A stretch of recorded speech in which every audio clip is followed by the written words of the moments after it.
يوسف، أنا إيمان. واحنا بنحب اللغات وبقالنا 6 سنين بنتعلمهم. وفي الفيديو ده هنقول لكم اللغات اللي بنتكلمها وازاي اتعلمناها. I learned English at school and at uni. اتعلمت الإنجليزي في المدرسة وفي الجامعة. برضو كنت بحب القراية جدا بالإنجليزي، وهي لغة نستخدمها في كل حاجة في حياتنا، منتشرة دايما، فكان سهل إن الواحد يحطها في حياته. لكن لما ابتديت أتعلم لغات تانية حسيت إن هي أقل لغة بحبها في اللغات التانية اللي أنا بتكلمها. I also learned English at school. في المدرسة كان كله إما بالفرنساوي أو بالعربي. كنت أحيانا باجي أتكلم إنجليش أو بتحط في موقف محتاج أتكلم إنجليش، كنت بسيب اللي جنبي يتكلم من كتر ما أنا كنت حاسة إن أنا مش كويسة فيها.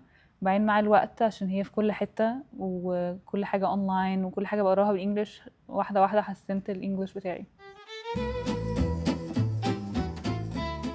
Alors le français je l'ai appris à l'école. J'étais dans une école française, alors j'ai tout étudié en français. كنا الكلاسز كلها بناخدها بالفرنساوي، ما احتجتش اعمل اي مجهود ان انا اتعلمه بره المدرسه. اول لما خلصت المدرسه وبطلت استعمل اللغه ابتديت انساها، فضلت مثلا 10 سنين مش بستعمل اللغه، ولما جيت استعملها تاني لقيت ان انا مش عارفه اعبر عن نفسي زي الاول، وكلام تافه قوي مش عارفه اقوله.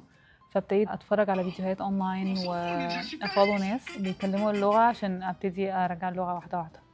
J'ai commencé à apprendre le français en 2022. ابتديت مع بلاتفورم اسمهم لينجودا. كنت باخد كورسز، كان بيبقى فيه زي منهج، وكنت معاها بشوف فيديوهات وبسمع أغاني وكده. كنت طول عمري نفسي أتعلم الفرنساوي عشان صوت اللغة كان دايما في شيء شاعري فيه، فكان بيشدني. كان نفسي إن أنا أكون الشخص اللي بيطلع الكلام ده.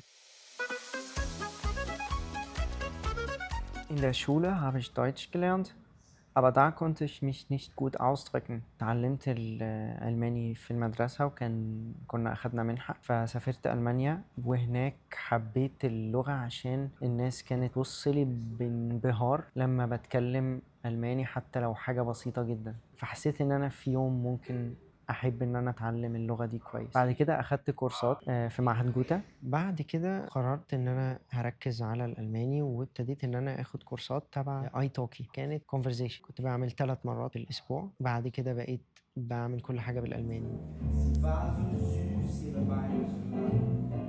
موبايلي كان بالألماني، بتفرج على فيديوهات كتير جدا على اليوتيوب بالألماني، كنت بسمع بودكاست بالألماني، لأن الألماني هو كان اللي فتح ليا الطريق بتاع تعلم اللغات. هو كان أول لغة أجرب فيها وأحس بالسعادة إن أنا عارف أتكلم لغة درستها بمجهودي، طبعا مع مساعدة ناس أو بتكلم مع ناس وغيره.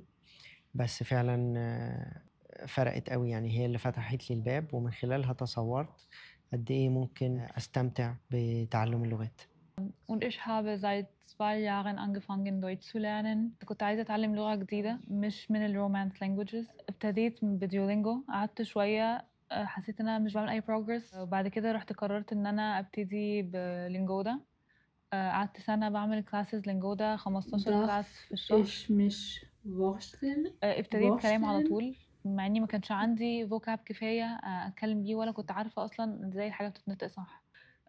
بعد كده رحت على البوليجلوت جاذرينج، هناك كان كل حد بيتكلم ألماني. كنت في كذا موقف الناس حواليا بيتكلموا وانا نفسي اتكلم معاهم، فاهماهم شويه بس مش عارفه اعبر عن نفسي. فمن اول لما رجعت من الكونفرنس قلت عايزه اخد الموضوع بجديه اكتر. ابتديت ابراكتس اكتر، استعملت لانجوا او بستعمل لانجوا لغايه دلوقتي كل يوم عشان اتكلم. ومع الكلام بتفرج على فيديوهات كتيرة، بسمع أغاني، بودكاست، كلها حاجات input عشان أتعود على استمتع اللغة وأبقى بعرف أتكلم fluently أكتر. Ho iniziato a imparare l'italiano 8 anni fa, volevo fare qualcosa di nuovo, allora ho deciso di imparare una lingua. في الجامعة كان في classes لغات، فقررت أبتدي بالإيطالي. خدت الكلاس ده شوية وبعد كده وقفوا الكلاسز، بس أنا كنت حبيت اللغة فابتديت أتعلم أنا لوحدي. استعملت ديولينجو وكنت بتفرج على فيديوهات كذا يوتيوب شانل بيعلموا الإيطالي. بعد كده وصلت الليفل A2، وقتها قررت إن أنا أخد كورس أنيميشن في إيطاليا. هناك كذا حد من اللي حواليا مش بيتكلموا انجلش، كانوا بيتكلموا ايطالي بس، فكان المستوى بتاعي مساعدني اكمل الكونفرسيشن قوي، او كنت حاسه ان انا ممكن اوصل لليفل اعلى من كده. فلما رجعت مصر ركزت اكتر على الايطالي، بس وابتديت اكمل على الفيديوهات الاونلاين. بعد كده جه كوفيد وكنا قاعدين في البيت، فابتديت اخد على اي توكي كلاسز مع توتر. عملت اكتر من 150 ساعه، وفي نفس الوقت كنت بتفرج على اي فيلم بلاقيه قدامي بالايطالي. اتفرجت على كل التي في شوز اللي اعرفها بالايطالي وبسمع اغاني طول الوقت. بسمع بودكاست وانا رايحه الشغل وانا راجعه، فاللغه كانت حواليا في كل حته. ده ساعدني قوي ان انا اتعود عليها واحسنها. Fue un poco más fácil aprender español después de haber aprendido francés. بقالي 8 شهور. بالنسبة لي كان الأسباني أسهل عشان كان معايا فرنساوي، فالكلمات قريبة جدا. ابتديت بلينجودا، بعد كده كنت بسمع بودكاست وبشوف فيديوز على اليوتيوب كتير، وكنت دايما بكتب الكلمات اللي مش فاهمها. ولما لقيت ان انا بفهمه بشكل سريع ابتديت ان انا اتكلم مع حد. Es un poco irónico, ¿sí? حسيت ان انا اتعلمت بسرعة، قمت مدخل مع الاسباني هولندي. El español lo aprendí hace 4 años. Ya sabía el francés e italiano, entonces eso me ayudó a aprenderlo más rápido. كنت اتعلمت ايطالي قبل ما اتعلم الاسباني، فده ساعدني افهم بسرعه اللغه. ابتديت اخد كورسز على سكيل شير، اتعلمت بيزكس. بعد كده ابتديت اخد كورسز في اونلاين سكول هي في مصر، بس كانت كلاسز اونلاين عشان ده كان وقت كورونا وكان كل حاجه من البيت. بعد كده بعد لما خلصت ابتديت اخد اي توكي كلاسز نص ساعه في الاسبوع. وغير كده كنت بتفرج على افلام وبسمع بودكاست. بس الفكره ان انا كنت باخد انبوت اكتر ما انا بعمل اوتبوت، فده خلى الجاب ما بين فهمي والمستوى بتاعي في الكلام كبير. ويمكن عشان كده انا محتاجه ارجع تاني للاسباني واحسنه الفتره اللي جايه.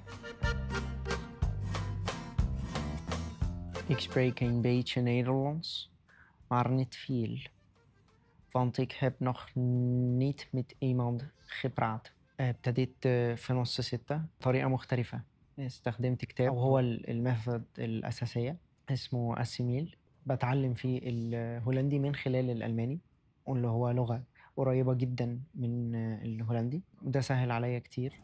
خصوصا الكتاب جاي معاه صوت، فبقرأ بالهولندي بعيني واسمع الأوديو معاه. اللي شدني فيه ان انا كنت دايما بسمعه وبحب الصوت بتاعه. الاغاني بشكل عام بحسها جميله، خصوصا الخ. ناس كتير بتقول لي ان دي اسوأ حاجه في الهولندي، بس انا لما بسمعها بحس ان انا مبسوط. دي حاجه غريبه، بس ده اللي شدني في الهولندي. ودي كانت الطريقة اللي اتعلمنا بيها اللغات اللي احنا بنتكلمها دلوقتي، بس لسه في فيديوهات تانية جاية ولغات تانية وتشالنجز كتير. هنشير معاكم طريقنا ونجاحاتنا، فلو حابين تتعلموا لغة أو بتحبوا لغات تابعونا واعملوا سبسكرايب. أي